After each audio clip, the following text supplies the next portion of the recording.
हम भारत के लोग भारत को एक संपूर्ण सर्वोच्च संपन्न समाजवादी आत्मनिर्भर लोकतंत्रात्मक गणराज्य बनाने के लिए तुम्हारा ये भाई तुम्हारे पीछे खड़ा है, तुम्हारी तरफ उठने वाले, और आपको चंद्रशेखर आजाद का सामना करना पड़ेगा। मेरा वचन है, तुम इस बात को याद रखना। और यहाँ के शासन प्रशासन को भी कह रहा हूँ, ये मत समझना आज ही प्रजापति अकेला ही मेरा भाई है। बहुत अगर गुंडागर्दी दिमाग में करी हो तो याद रखना, चुनाव खत्म होगा, सरकार भी बदलेगी, नौकरी करवाए तुम लोग नहीं। कोई करप्शन दिमाग में रखना, मुकाबला बाबा साहब के बच्चों से है। कोई बताई में बच्चे रहेगी, जैसा करोगे वैसा मिलेगा, याद रखना। बैठ जाओ, याद रखना मेरा भाई, दोबारा कह रहा हूं, बहुत सोच समझ के छतरपुर में आज बहुजन स्वाभिमान सम्मेलन में पहुंचे आप सब भाइयों को पूरे धन्यवाद करता हूं। मुझे एक बहुत जरूरी बात आपसे कहनी है। इस मंच पर हमारी बहनें जो महिला नेता हैं वो भी मौजूद हैं। हमारे आजाद समाज पार्टी के दोनों प्रभारी मोहनलाल जी और रविंद्र कुमार भाटी जी भी मौजूद हैं। यहाँ हमारे और तमाम नेता भाई सुनील जी, सुनील गणसिया जी, राहुल वाल्मीकि जी, सत्येंद्र सैगल जी, राजवीर जी, अशोक जी, उनकी मेहनत को सलाम करता हूं कि अपने न ढकने के लिए, तन पर ढकने के लिए कपड़े की, न सुरक्षा की, न तमाम तरह की किसी परेशानी की, न ही कोई गैर बराबरी थी। सब लोग मिलजुल के राज करते थे, सब लोग मिलजुल के रहते थे। ऐसा राज हमारे महापुरुषों ने देश में रखा। हिस्सेदारी को लेने के लिए नहीं खड़े हो सकते, इसलिए आपको इतिहास जानना बहुत जरूरी है। आजादी से पहले बाबा साहब अम्बेडकर, फूले साहू, पेरियार, संत गाडगे जी महाराज, नारायण गुरु, संत छोटू राम, और आजादी के बाद महामना रामचंद्र वर्मा, संत राम जी प्रजापति, बाबू जगदेव प्रसाद कुशवाहा, जमुना कपूरी ठाकुर, बाबू शिवदास चौरसिया जी, इन महापुरुषों ने अपने खून से इस आंदोलन को जीता। क्यों जीता ये भी आपको जानना चाहिए। आजादी से पहले जिन लोगों के हाथ में व्यवस्था थी, उन्होंने बहुजन समाज के लोगों को न पढ़ने का अधिकार दिया, न नौकरी करने का अधिकार दिया, न जमीन रखने का अधिकार दिया, न बिजनेस करने का अधिकार दिया, न अच्छे घर बनाने का अधिकार दिया, न घूमने की आजादी दी, न संसाधन रखने का अधिकार दिया। फिर हमारे महापुरुषों ने अपने बच्चों की कुर्बानियां दी। महामना ज्योतिबा फूले और उनके बाद छत्रपति साहू जी महाराज ने हमें पढ़ाने लिखाने का काम किया, हमारे लिए स्कूल खोले।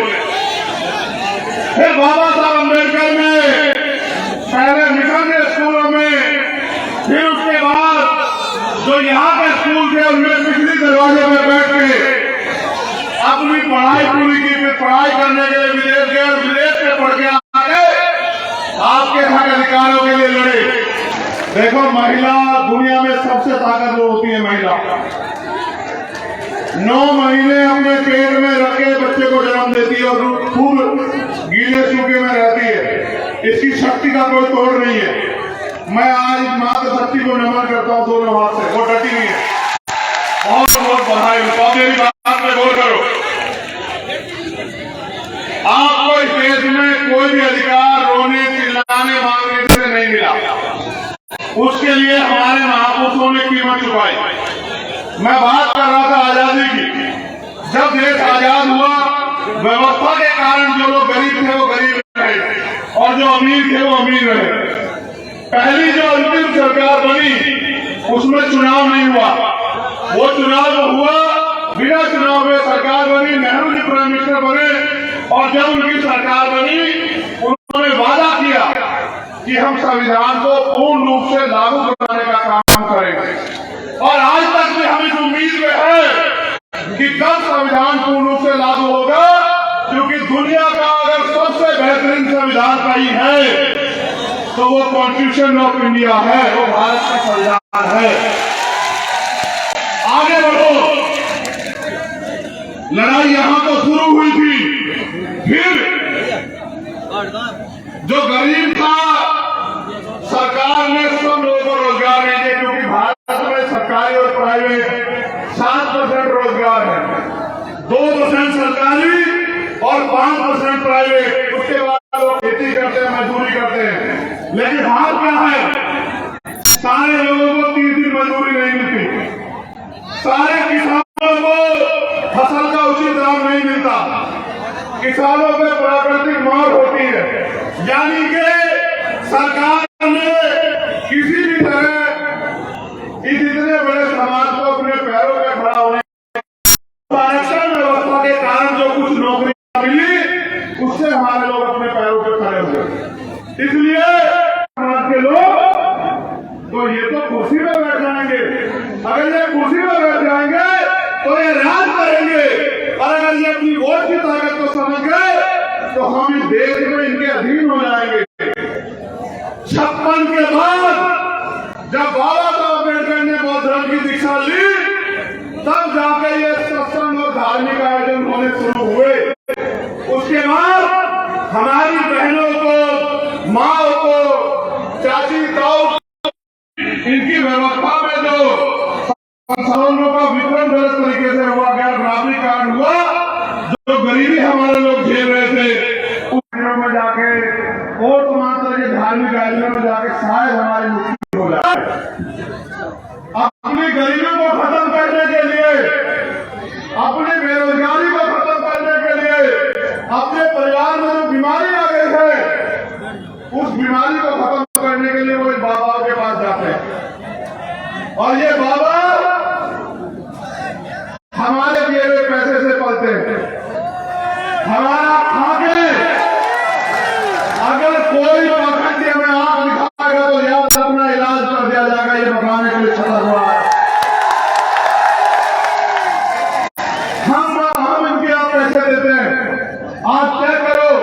और मैं तो चैलेंज से कह रहा हूं कि बदले की सरकार तुम्हारी एक संपत्ति की जांच न कराई, तुमने किस तरह हमारे लोगों की जमीन दवाई किस लोगी, तब मैं तुम्हें बताऊंगा, याद रखना। क्या तुम अभी की सरकार के करने का काम पुलिस के लोगों का था? ये बैठे तमाशा देख रहे, तनख्वाह हमारे लोग टैक्स लेते हैं। सफेद शर्ट और लाल पैंट अगर तुम्हारे पास कोई 10 साल का बच्चा खास हो तो उसको मत में ले आओ, उसकी माँ आ गई है, उनको परेशान, या बाबा की पर्ची की जरूरत नहीं है, आपकी पर्ची से काम हो जाएगा। देखो अपनी निगाह करके, 10 साल का बच्चा है, प्रिंस कहाँ है, ले आओ ले आओ। अरे हमारा पर्चा तुम चिंता मत करो, बैठ जाओ, आ जाएगा आ जाएगा। ऐसा मेरा बात सुनो, प्रिंस आ जाएगा, तुम्हें भी प्रिंस बनना है, जेल में बैठ जाओ। ये लड़ाई तुम्हें प्रिंस बनाने की लड़ी जा रही है, चिंता मत करो। चलो बात सुनो, गौर करो। इसलिए ये हमारे लोगों को झूठे आश्वासन देते हैं कि हम आपकी जिंदगी में जो परेशानी दिखाने का काम करते हैं। अब मैं आपसे कुछ बात करूं, मैं इन पे आऊंगा, आपको रहने की व्यवस्था करता है नहीं करता बताओ। गाय पालता है तो उसके रहने की व्यवस्था करता है नहीं करता बताओ। अगर बकरी पालता है तो उसके रहने की व्यवस्था करता है नहीं करता बताओ। पानी देना है, दे दो भाई पानी। ये सरकारें आपको कुत्ता बिल्ली गाय बकरी से भी ज्यादा कमजोर मानती है। इसलिए इनको नहीं लगा कि जब बरसात आएगी इनके घर छुएंगे, ये बहनें जिनके सम्मान की बात करती है कहां रहेंगी, ये माए रात में जब बरसात आएगी कहां जाएगी जब मकान छुएंगे। इन्होंने आपकी परवाह नहीं की, ठीक है। इसलिए हमने कहा कि डेटा तैयार करो और हर जिला मुख्यालय पे हम लोग आंदोलन करेंगे।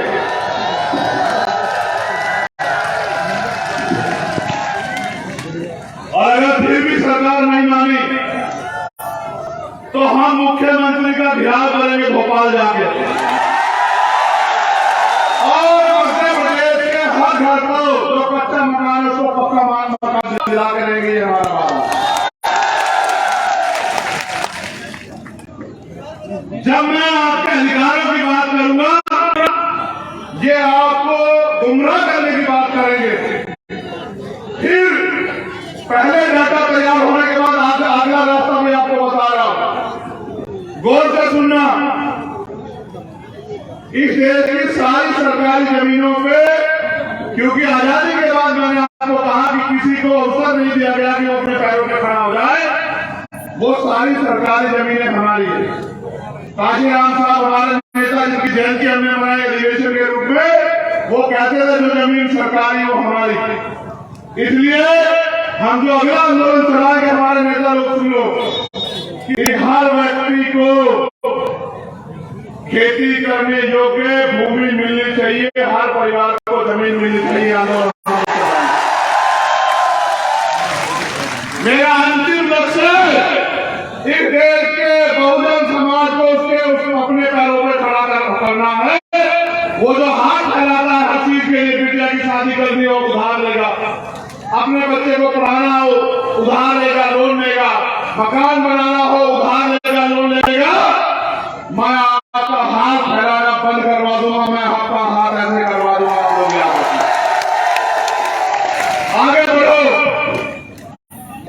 ये आंदोलन दूसरा आंदोलन है, हमारा तीसरा आंदोलन चलेगा। उसके बाद हर परिवार को एक रोजगार मिलना चाहिए, हमारा आंदोलन इसको मध्य प्रदेश में चलेगा दूसरे आंदोलन के बाद।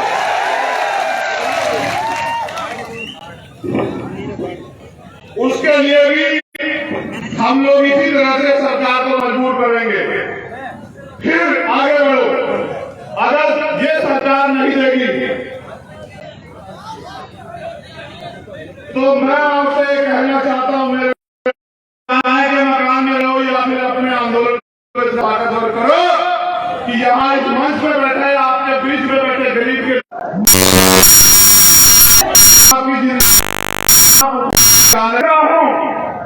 कि आपकी तरफ आप उठाने वाला मध्य प्रदेश में कोई मायका नहीं होगा। मेरा वादा क्या दोबारा किसी सेना ने कहा कि हम आंदोलन करेंगे आपके अधिकार के खिलाफ? एक बार आपने ताकत दिखाई, एक बार में सबको पता लगा कि इनको मत छेड़ना। एक बार आपने ताकत दिखाई थी 2 अप्रैल को। मैं इस मध्य प्रदेश की भूमि को नमन करता हूँ। ये क्रांतिकारियों की भूमि है, इतिहास गवाह है। बुंदेलखंड हो, ग्वालियर हो, मुरैना हो, डबरा हो, आप लोगों ने 2 अप्रैल का आंदोलन भी अपने खून से सींचने का काम किया। आपका कोई तोड़ नहीं है मेरे बहुजन समाज के लोगों। मैं आपसे ये कहने आया हूं, आप ये बताओ पूरी ईमानदारी से, जब भी आपके अधिकारों के खिलाफ आंदोलन इस प्रदेश में हुआ, क्या कोई नेता आपके पक्ष में बोला? अपने सच्चे मन से हाथ उठाए बताओ, बोला या नहीं बोला? नहीं बोला ना। यानी कि अगर आपके अधिकार छीन भी जाएंगे तो नेताओं को फर्क नहीं पड़ता। पहली बात, जब आप मेरे परिवार को अपमानित करता है, डराने काम करता है, आप बताओ कोई नेता बोला आपके पक्ष में जब तक बीमार भी नहीं खड़ी हुई? जो ताकतवर होगा वो अपने बच्चों को ताकतवर करेगा। आप मुझे वोट दोगे, कौन ताकतवर होगा? मैं ताकतवर हूंगा तो तरक्की किसी होगी बताओ? ना मुझे यहाँ से विधायक बनना, ना मुझे यहाँ से MP बनना, ना मैं यहाँ मुख्यमंत्री बनना चाहता हूँ। मैं तो आप लोगों को अपने पैरों पे खड़ा करने के लिए यहाँ मध्य प्रदेश में आया। क्या मैं सरकार से हाथ फैला रहा हूँ अपनी किसी मांग के लिए? ना मुझे कोठी चाहिए सरकार से, ना बंगला चाहिए, ना सुरक्षा चाहिए, ना इनका कोई साधन चाहिए, मगर मुझे एक चीज चाहिए, हजारों साल मेरे लोग अपनी देश में अन्याय का सामना करते रहे और मेरे रहबर बाबा साहब अम्बेडकर अपने 4 बच्चों को कुर्बानी देके गए। मान्यवर काशीराम साहब ने अपना पूरा जीवन लगा दिया। ये है प्रिंस को एक एक करके आगे भेजते जाओ। बहुत बहुत और बैठे रहो। देखो पता लगाना किसके पढ़ने में ज्यादा दम है। प्रिंस के लिए रास्ता बना दो। बहुजन समाज के योद्धाओं रास्ता बनाओ। ये आप लोग बैठ जाओ, प्रिंस को आने दो और प्रिंस को अपनी मां को सौंप दो। अब मेरी बात पे गौर करो, समय कम है। गाड़ी पड़ जाओ दिल्ली को। मैंने इनसे कहा भाई जाओ, ओबीसी महासभा के लोगों से कहा भाई जाओ और जाके देखो कि क्या है सही मामला। प्रिंस को भेजो, जल्दी अंदर भेजो। भेजो बहुत अच्छे। ऊपर ले लो, यहाँ से ऊपर ले लो। अब आप बैठ जाओ भाई, बैठ जाओ, समय कम है मेरे पास। उनकी मां को फोन दो। बात चुप हो जाओ। 20 मिनट और हिम्मत रखो। तुम्हारी हिम्मत जवाब तो नहीं दे रही है तो उसे पाखंडी को जाना चाहिए था जेल। उसका दिमाग खराब हो गया था। उसे लगा कि सुन लो पहले कि हम ही सबसे बड़े ताकतवर हैं। उसे लगना भी चाहिए गलतफहमी किसी को भी हो सकती है। हमारे यहाँ तो कहते हैं कुत्ता पालो, बिल्ली पालो, बकरी पालो, लेकिन गलतफहमी मत पालो। तो उसे गलतफहमी हुई कि वो शराब के नशे में गया और कट्टा पिस्टल जो भी हो वो लहराते हुए उसने हमारे लोगों को अपमान किया, हमारे परिवार को बेइज्जत किया, हमारे लोगों को गालियां दी, हमारी बहन की शादी को डिस्टर्ब किया, उनको धमकाया। हमारे लोगों ने आगे बढ़ के जब मुकाबला किया तो मुकदमा दर्ज हुआ। जब मैंने घोषणा की कि हम आ रहे 17 तारीख में सरकार सुन ले, इन्हें लगा यहाँ के एसपी भी है। भैया मेरी बात को याद रखना, एसपी महोदय, जिस दिन सरकार बदलेगी मुख्यमंत्री नहीं बदलेगा। कानून के डंडे में बहुत ताकत है, कभी हमारी कभी तुम्हारी, याद रखना। मेरे लोग भी तुम्हारी इस चोट का जवाब वोट से देंगे, याद रखना। गौर करो मेरे नौजवान भाइयों, मेरे योद्धाओं। उनको पता था कि जब चंद्रशेखर आके लड़ेगा तो वो कहेगा 360 में पर्चा दर्ज क्यों नहीं किया। मैं वकील हूं, वो पूछेगा कि दफा 25 का मुकदमा क्यों नहीं लगाया हुआ वेतन लेके घूम रहा था। बाबा जी ने हमारे परिवार को बुलाया, डरा, परिवार भी डर गया क्योंकि बहुत ताकतवर व्यक्ति है। मुख्यमंत्री उनके यहाँ बैठे रहते हैं, आईजी डीआईजी एसपी उनके यहाँ बैठे रहते हैं। उनको लगा इनके सामने कौन लड़ेगा। लेकिन जैसे ही ये नीले पट्टे वाले, पीले पट्टे वाले उनके पास पहुंचे, फिर उसने कहा कि नहीं, टोप नहीं कट्टा था। फिर उसने कहा कि नहीं, इस पाखंडी को जेल में होना चाहिए। इन्होंने जानबूझ के इससे पहले मैं आ जाऊं और मैं 360 और दफा 25 ऐड कराऊं और फिर उसको बेल नहीं मिलेगी।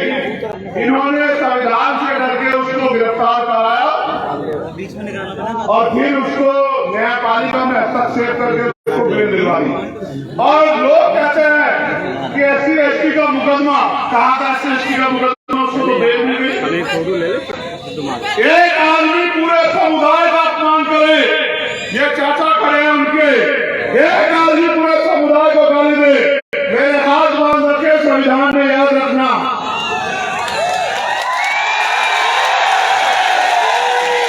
अगर संविधान को न मानता तो तुम्हें बताता काम कैसे किया जाता है, याद रखना मेरी बात। बाबा साहब अम्बेडकर का खून उस संविधान को मानता हूं, इसलिए मैंने कहा कि संवैधानिक रूप से लड़ेंगे। लेकिन आपने देखा कि जब आपके पास राजनीतिक ताकत नहीं है तो किस तरह से आपका अपमान करने वाला व्यक्ति भी घर में आराम से जाकर सोता है। देखा है नहीं देखा? और जो निर्दोष था मेरा भाई आईजी प्रजापति, उसके 1000 पुलिस वाले, वो बता रहा है कि मेरा इनकाउंटर याद रखना आईजी प्रजापति, तुम्हारी तरफ चलने वाले गोली के सामने चंद्रशेखर आजाद तुम्हारा याद रखना। और मैं आपसे भी कह रहा हूँ, शासन प्रशासन के लोगों, गुंडों पे कार्रवाई करो, हम नहीं आपको बोलेंगे। अपराधियों पे कार्रवाई करो, हम नहीं बोलेंगे। बहन बेटी के अपमान करने वाले पे कार्रवाई करो, हम आपके साथ खड़े हैं। लेकिन अगर सत्ता के नशे में हमारे लोगों, निर्दोष लोगों पे कार्रवाई करोगे तो आपके दफ्तरों पे ताले लगा के ये संवैधानिक काम आपको नहीं करने देंगे। कुर्सियों बैठ के ये बिना सत्ता के आपसे कह रहे हैं। मैं चाहता तो ये सभा यहाँ नहीं, ये एसपी साहब के दफ्तर के बाहर होती, उनको एहसास हो जाता मुकाबला करके।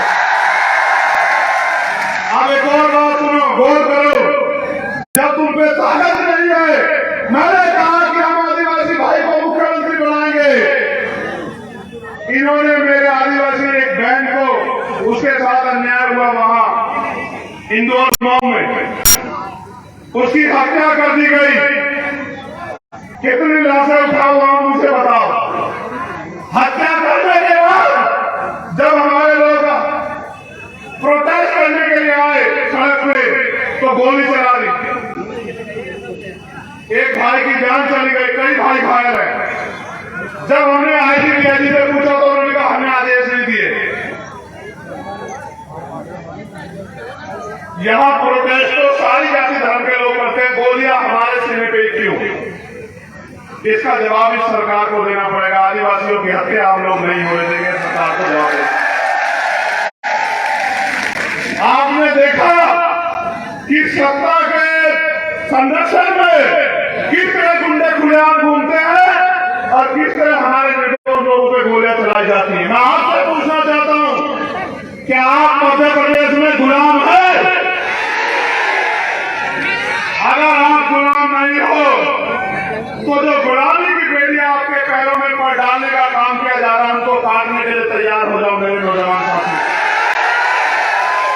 क्या आप नहीं चाहते कि यहाँ हम लोग स्वाभिमान सम्मान से जिए मध्य प्रदेश में?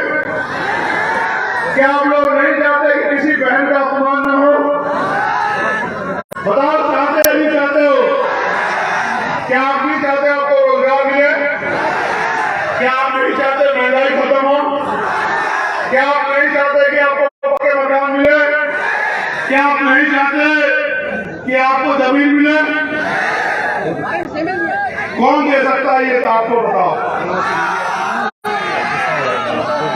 वोट उनको दोगे, मैं कहां से दे दूंगा?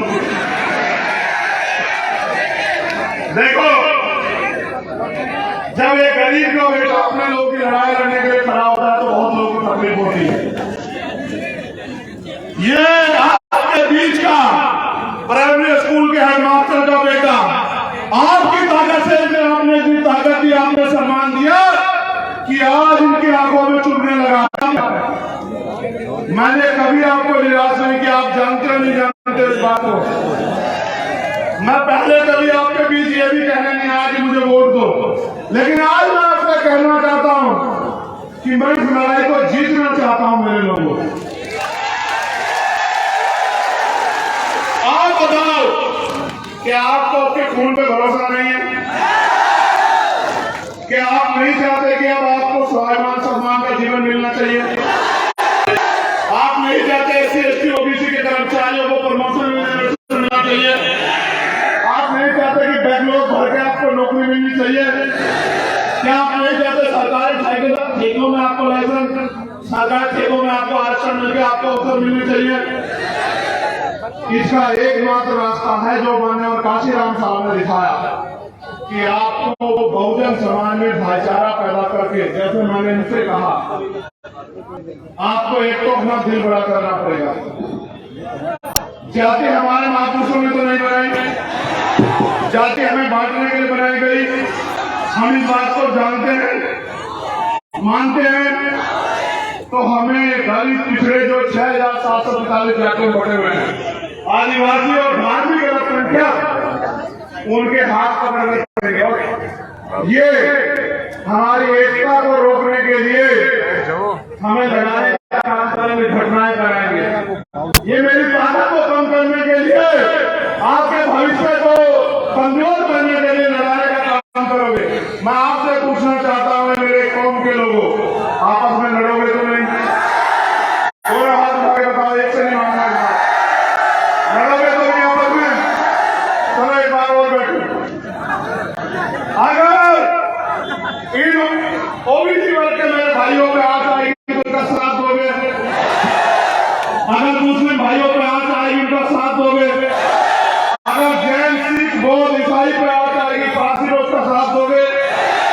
अगर देश की किसी भी महिला पे, किसी भी जाति धर्म की हो अन्याय होगा, उसकी लड़ाई लड़ोगे? ये तुम्हें मानवता है, तुम्हें मानवता है।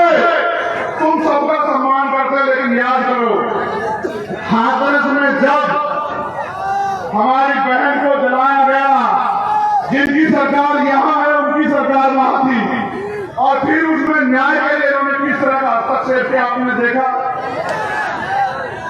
क्या आप इन्हें माफ कर दोगे?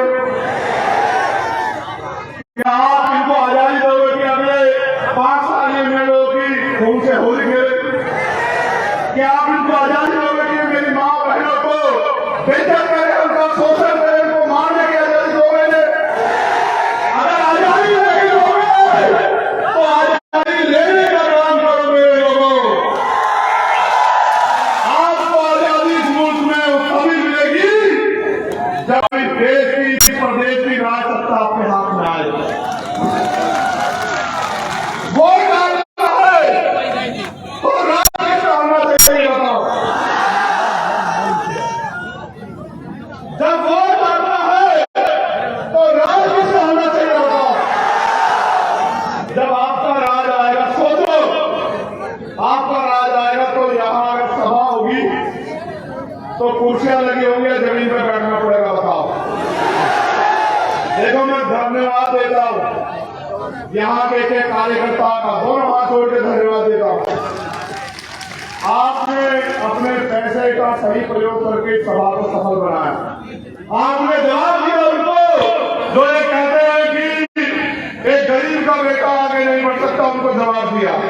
आप मोटरसाइकिल पे आए, पैदल आए, मैं जानता हूं, मैंने देखा भूखे पेट आए, मैंने देखा भूखे पेट आए, मैंने देखा। एक कहावत पंजाब में सुनोगे? सुनाओ, क्या फायदा? पहले उसको समझाने के इतने सारे दूध का क्या मतलब, क्या फायदा अगर कचड़े को, भैंस के बच्चे को चूमने को ना मिले, उसका पेट ना भरे? इस आपकी वोट का क्या फायदा होगा अगर आपकी सरकार, आपकी सत्ता ना आए? आप बताओ। वोट आपकी सरकार उनकी नहीं चलने दो मेरे लोगों, वो आपकी बदन से खाद भी चलेंगे। वो ये क्या करेंगे बताओ? वो कल आएंगे आपके मकानों पे कागज लेके कि खाली करो, खाली करो, ये जमीन सरकार की, बुलडोजर चलेगा। उनका बुलडोजर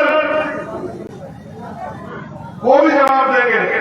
लेकिन आप पे मौका आ गया, आप यहां आए हो तो यहां से प्रण लेके जाना मेरे साथियों कि इस बार किसी भी कीमत पे हम अपने भाईचारे को टूटने नहीं देंगे और अपने भाई को यहां से छतरपुर की धरती से ताकत देके भेजेंगे। ये वादा करना पड़ेगा। क्या तो मुझे कहो कि कोई और परीक्षा बाकी है, चंद्रशेखर आजाद, वो परीक्षा दो। या तो मुझसे परीक्षा लो या फिर मेरा साथ दो। मेरा साथ दोगे तो आजादी मिलेगी, अवसर मिलेंगे, स्वाभिमान सम्मान का जीवन मिलेगा, मालिक बनोगे। और मेरा साथ नहीं दोगे तो रोज अखबार पढ़ोगे तो यही मिलेगा, रोज खून के आंसू रोगे।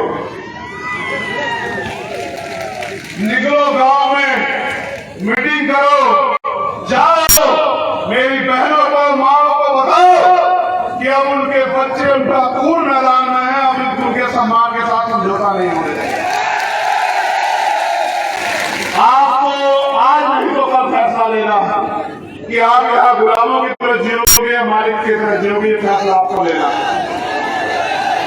मैं धन्यवाद देता हूँ हमारे एक एक कार्यकर्ता, नेता, साथी और समाज सेविकों, अपनी बहनों को स्पेशली।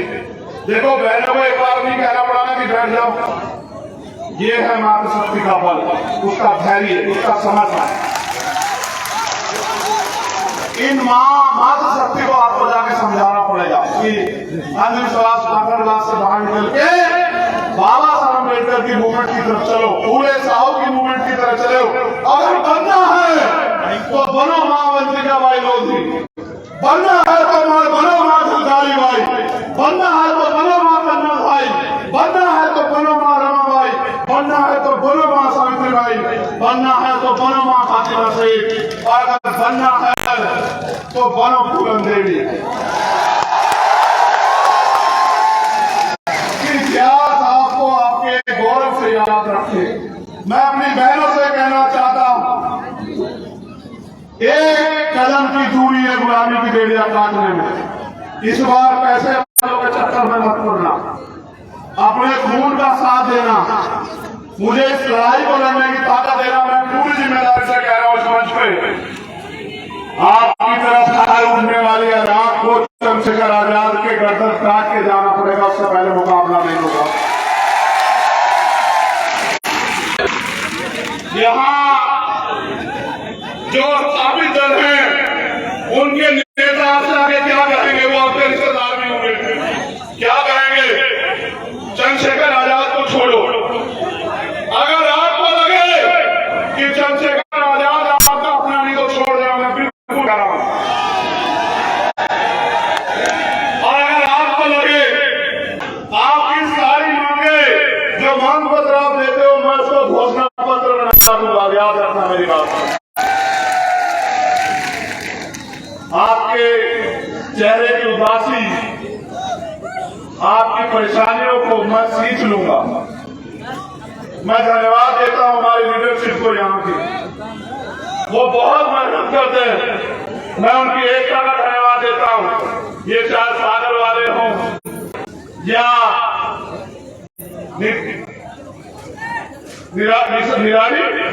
निवाड़ी वाले हों, या ये इंदौर, मुरैना, भोपाल वाले हों, ग्वालियर वाले हों, छतरपुर वाले हों, विदिशा वाले हों, पूरे मध्य प्रदेश के लोगों को कह रहा हूं, मैंने भी अगर सबसे ज्यादा प्यार पाया तो मध्य प्रदेश में पाया। इस प्यार और विश्वास को ऐसे मुद्दे काम के राजनीतिक शक्ति में बदल दो मेरे लोगों। फिर देखना कि बाबा साहब अम्बेडकर का सपना क्यों पूरा नहीं होता है जेल में, माननीय काशीराम साहब का सपना क्यों पूरा नहीं होता है जेल में। नेशनल दस्तक की आपसे गुजारिश है कि अगर इसको बचाना चाहते हैं तो नेशनल दस्तक को सब्सक्राइब करने के लिए रेड कलर के सब्सक्राइब बटन को दबाएं, फिर बेल आइकन की घंटी दबाएं। नेशनल दस्तक को बचाने के लिए बहुत जरूरी है कि हर खबर को शेयर करें, लाइक करें, कमेंट जरूर करें।